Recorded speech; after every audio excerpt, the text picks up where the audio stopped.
Magandang araw po sa mga tagapakinig. Bago ko umpisahan ang aking kwento ay binabati ko po ang lahat ng nakikinig sa aking mga uploads at sa mga viewers na nagsisend ng kanilang istorya sa aking channel at sa aking TikTok. Naway magustuhan ninyo ang kwentong aking ibabahagi mula sa ating sender na si Joel, 33 years old. Okay, umpisahan na natin ang kwento. Dear Kuya Ray, sana magustuhan ng mga viewers mo ang aking kwento patungkol sa isang shokoy. Medyo nakakatawang isipin na sa panahon ngayon ay may naniniwala pa ba sa shokoy? Halika kayo at pakinggan nyo ang aking kwento. Noong bata pa lamang ako ay nakatira ako sa probinsya kasama ang aking lolo at lola na si Lolo Salome at si Lola Tina. Dahil maaga namatay ang aking mga magulang, lumaki ako sa poder ng aking lolo at lola. Punong-puno ng maliligayang alaala ang aking buhay sa probinsya dito sa Samar. Noong bata pa lamang ako ay na-experience ko ang nakakatakot na pangyayari. Kapag summer kasi ay nakaugalian na sa aming lugar ang maligo sa ilog. Bagay naman na kinagigiliwan ng mga kabataan doon sa probinsya. At dahil bata pa kami, isa rin kami sa nahuhumaling na maligo sa ilog. Isang araw nagkayayaan kami ng aking pinsan na si Mark at si Jopen upang pumunta sa ilog at maligo. Noong mga panahon na yun ay katanghalian na ang oras. Mga pumapatak na ng alas 12:30. Hindi naman ganong kalayuan ang ilog sa aming bahay. Mga 2 kanto lang at nandoon ka na sa ilog. Tuwang-tuwa si Jopen at si Mark nung pumayag ako na sumama para maligo sa ilog. Agad-agad naman kami umalis sa bahay upang makaligo na. Ngunit nang dumating kami sa ilog ay di kami pinayagan ng bantay doon sa ilog. Ang bahay na malapit doon sa ilog ay ang bahay ni Mang Robert. Pagalit itong nagsalita at itinaboy kami sa ilog dahil mahigpit niyang pinagbabawal ang paliligo sa ilog sa pagitan ng alas 12 ng tanghali hanggang alas 3 ng hapon. Sa halip na tumutol ay umalis na lamang kaming 3. Ngunit iba si Jopen. May naisip siyang plano at ang plano niyang yon ang maglalagay sa aming 3 sa kapahamakan. Ang sabi ni Jopen ay magtago lang daw kami nila Mark sa damuhan. Ang damuhan kasi sa bandang likod ng ilog ay matataas at kapag yumuko ka doon ay hindi ka na mapapansin ng tao. Inobserbahan namin si Mang Robert hanggang sa pumasok ito sa kanyang kubo at matulog. At nang makatulog ito ay pumuslit na kaming 3 sa ilog. Sobrang saya namin nung makarating kami sa ilog dahil kami lang ang naliligo at napakalamig ng tubig. Ini-enjoy lang namin ang ilog hanggang sa may napansin akong kakaiba sa ilalim.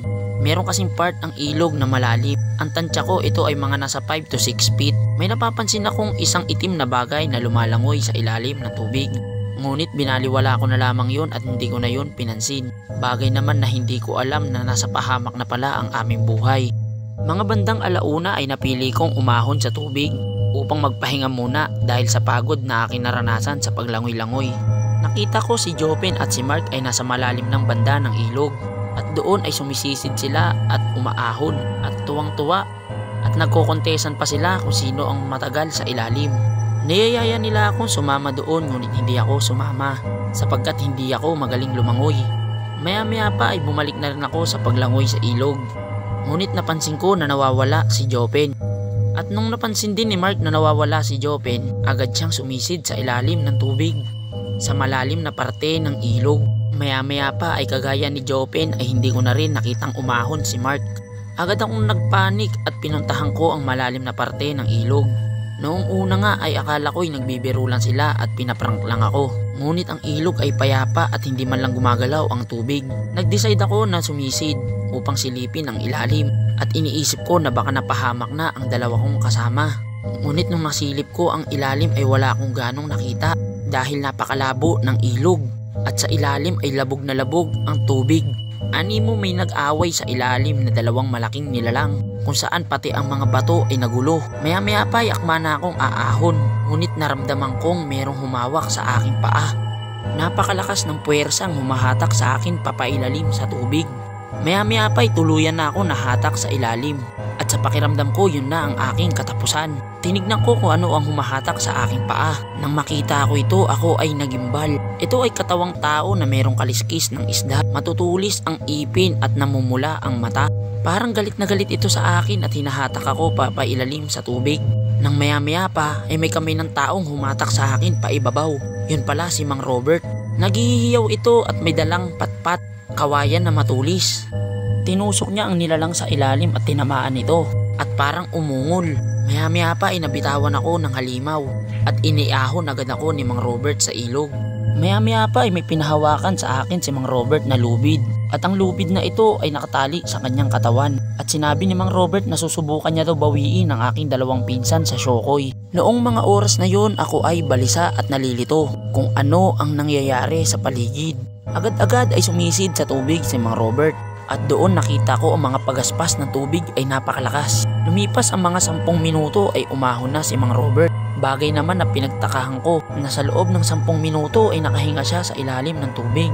Nang makaahon si Mang Robert ay may mga galos ito at sugat at isang salita lang ang kanyang nasambit. Joel, mukhang patay na ang pinsan mong dalawa. Hindi ko sila nagawang mabawi sapagkat nasa ilalim na sila ng tubig. Gulat na gulat ako sa revelasyon ni Mang Robert at hindi ko alam kung ano ang gagawin ko. Maya-maya pa ay umahon na si Mang Robert at sinabihan na akong puntahan ng magulang ng aking mga pinsan. Agad kong pinuntahan ng aking mga tiyahin at tiyuhin at pumunta kami sa ilog upang hanapin ang aking mga pinsan. Hindi namin sila matagpuan kahit saang parte ng ilog. Ngunit maya-maya pa ay may nakakita sa kanilang dalawa.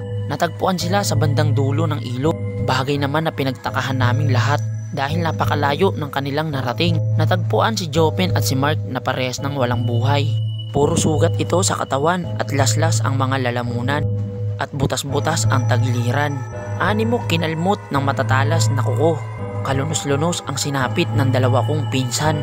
Ayon kay Mang Robert, Siyokoy ang bumiktima sa aking dalawang pinsan. Bagay naman na pinabulaanan ng mga barangay at ng mga pulis. Ayon sa mga pulis, baka daw biktima ng mabangis na hayop ang aking mga pinsan. Dahil kalimitan daw ay may namamataang mga ligaw na aso o ligaw na hayop doon malapit sa ilog. Dahil doon daw umiinom ang mga hayop na iyon. Tila hindi pinaliwalaan ng mga pulis ang paliwanag ko at ni Mang Robert. At maaari pa daw masama sa sospek si Mang Robert dahil sa galos nito sa katawan. Bagay naman na pinabulaanan ko. Nang umalis ang mga pulis at mga investigador sa pangyayari ay kinausap ni Mang Robert ang magulang ng aking mga pinsan. At doon ay naniwala rin sila. Pinagbabawal daw ni Mang Robert ang paliligo sa ilog tuwing alas 12 hanggang alas 3 ng hapon. Sa kadahilanang nakikita niya madalas ang mag-asawang Siyokoy. At pinagbabawal daw talaga ng mga Siyokoy ang paliligo ng ganoong oras. Dahil kagaya raw sa ating mga tao ay may oras din at pamantayan ang mga Siyokoy. Tanging nakalaan ang 1:00 hanggang alas 3 ang oras na iyon ay para sa kanila lamang. Dahil ibinibigay naman na ng mga Siyokoy ang oras na mahaba para sa mga tao. Simula nangyari ang trahedya na iyon ay hindi na ako muli pang naligo sa ilog dahil sa tromang aking inabot. Hanggang dito na lang po Mr. Ray at sana nagustuhan nila ang aking kwento. Muli, ang pangalan ko ay Joel. Maraming salamat po.